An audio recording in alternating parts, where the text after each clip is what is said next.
My name is Seth Hillwood.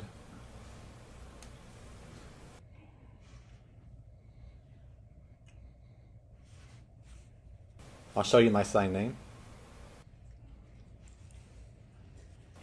Yes, I am deaf, and that is how I was born.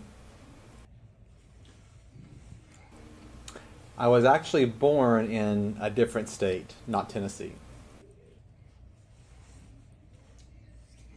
However, I recently moved to Nashville not too long ago, and I come here directly from East Africa.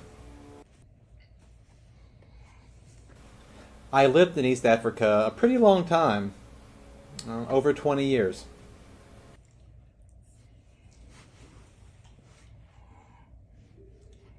So when I'm here, I use American Sign Language.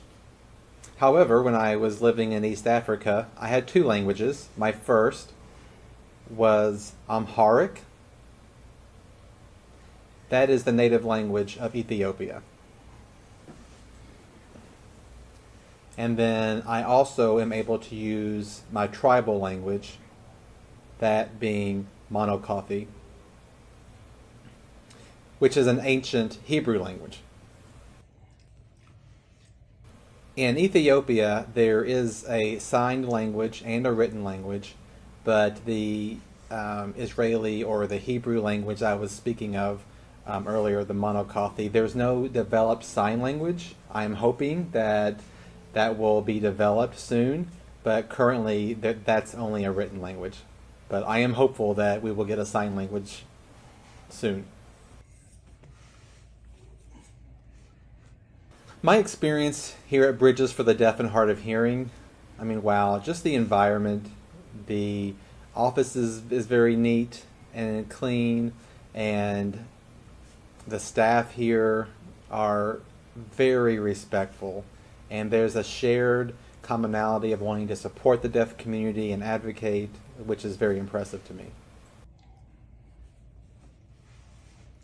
So I'm trying to share with you an experience that I had that can be a little bit challenging sometimes, being deaf. And the thing that came to my mind was just getting through the airport. I remember one time I went to the ticket desk and made it clear that I was deaf. I patted the side of my head to indicate I couldn't hear. And they really just grabbed me by the forearm and guided me off to the side, which was a little confusing for me. And a few moments later, they brought me a wheelchair. And they sat it next to me and said, "Here, have a seat in the wheelchair." And I did. And then, in addition to that, they brought me a document that was made out in Braille, which is, of course, is what folks who are blind use. And I was thinking, I'm able to see. I can't hear, but I can see. So that's just a funny story that happened to me once in the airport. The thing I enjoy about the deaf community is just interacting with them, and the education and supporting people who are deaf. That's a passion of mine.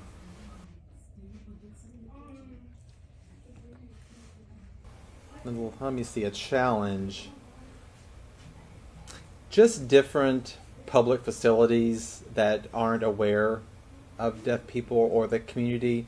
For example, if I want to go to a public place like a police station or a fire station.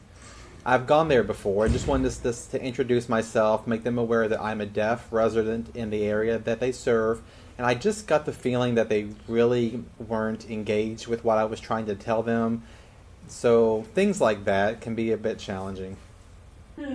I really hope that there's peace in the world, and that people who can hear and those who are deaf can just get together and live in peace, and that people who don't know sign language and who are hearing, I wish that they would learn sign language so that they could have more interaction with the deaf community. One of my goals is for barriers to be torn down. I really want the empowered deaf community to get into the hearing world and to be seen.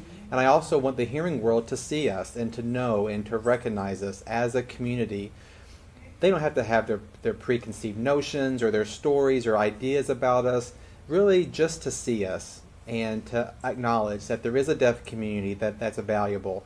And if we can do that, I think that will remove a lot of barriers. I'd like to encourage anyone watching this video who have seen the work that Bridges does out in the community.